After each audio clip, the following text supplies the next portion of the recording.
Ito naman, Diba? Jen, ha? Oh. Doon sa mga nagtatanong, Ano nasaan na yung libreng kuryente ni Marcoleta? Ba? Akala ko ba, pag nanalo siya, may libre ng kuryente? Oo nga, yun ang naratibo ngayon, 2,000 pesos. Sabi nga, Senador, 2,000 pesos. Eto na. Oh. Huwag kayong mainip. Meron ng House Bill number 2700. House bill, paano kalang batas ito? Oo. Oh. Paano ka lang batas ito, Jen? Libreng kuryente for Low Consumption Households Act. Eh di ba kahapon binanggit mo yung Sa Malacanang yun. sa Malacanang, ha? yung 50 kilowatts per hour? Yung 4-piece beneficiaries, Oo. automatic nang hindi magbabayad ng kuryente, 50 kilowatt Pababa. per month. Baka singilin sa atin yun, di kaya?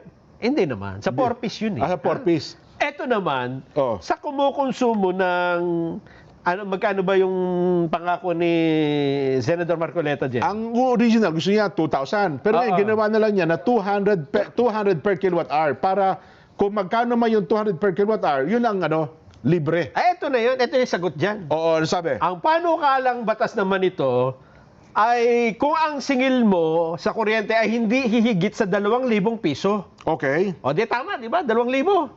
O hindi lalampas ng 135 kilowatt hour sa nakaraang 3 buwan o Oo. buwan ng billing. Ayun. Ayun, 135. Alam mo ba kung sino ang nag-file nito, Jen? Sino yan? Sino yan? Sinasabi ko sa iyo, ha? Sino? Si Congressman, House Majority Leader Sandro Marcos. Ayun sinabi ko. Ayun, pasado na yan. Ikaw Oo. Sandro pala eh. Oh. Ay, ano ang Oh. posibilidad na ito ay may tumutol?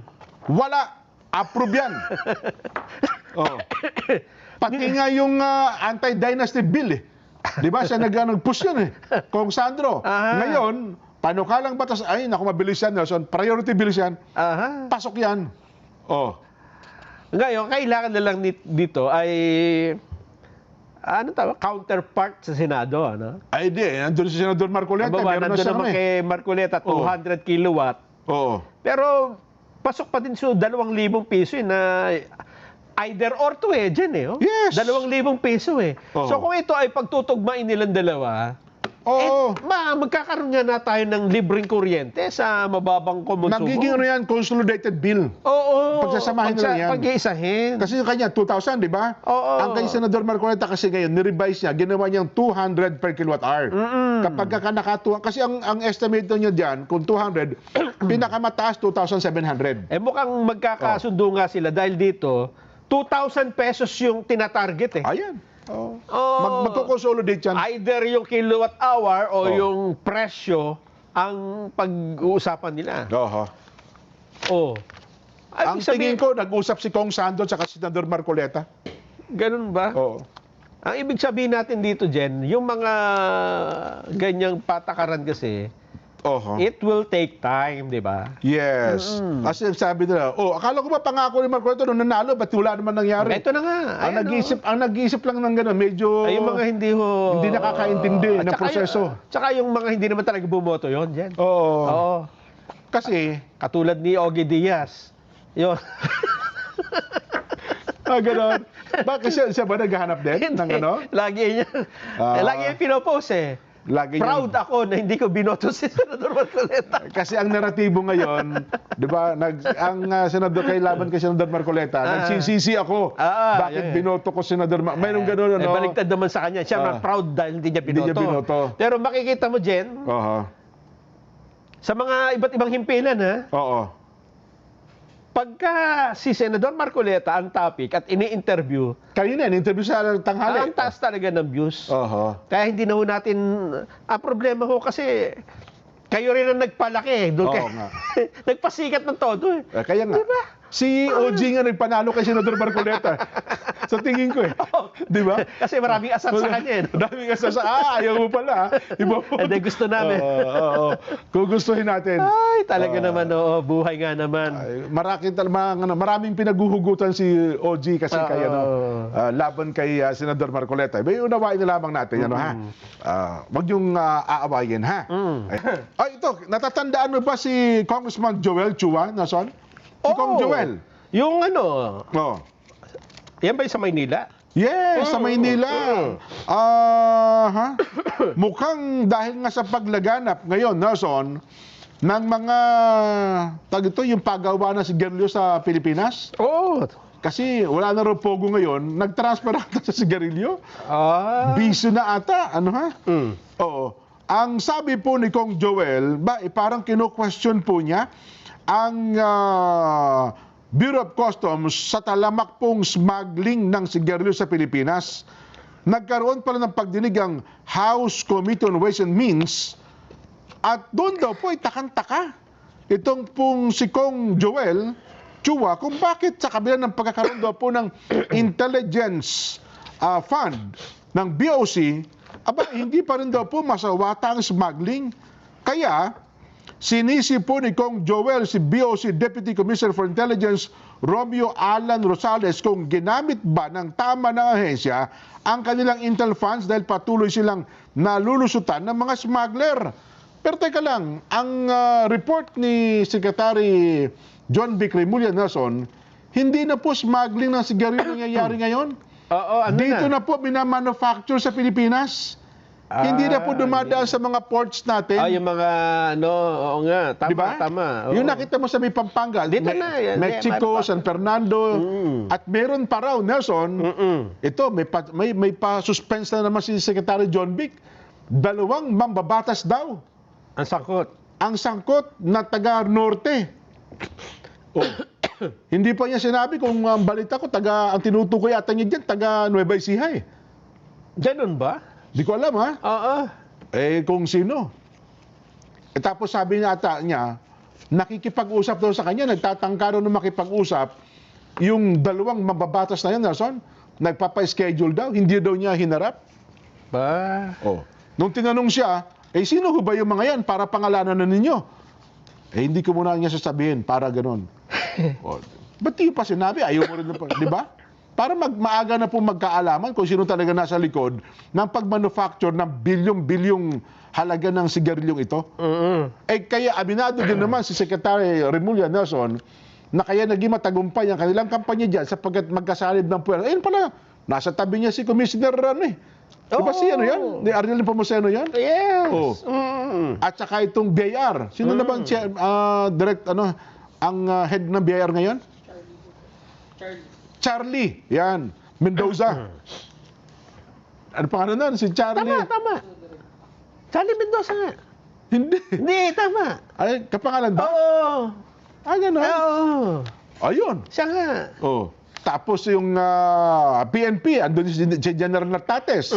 Ano ha?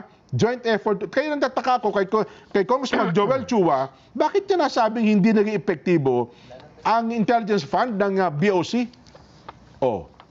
Kaya sa punto na yan, Nelson, ito, sumagot naman sa kabilang panig, ay sumagot po naman si BOC Commissioner Ariel Nepomuceno, ayon sa kanya, ito totoo. Yan ang mga dapat na nagsasagutan lang. Yan, Hindi yung China tsaka tayong mga Pilipino, hindi na.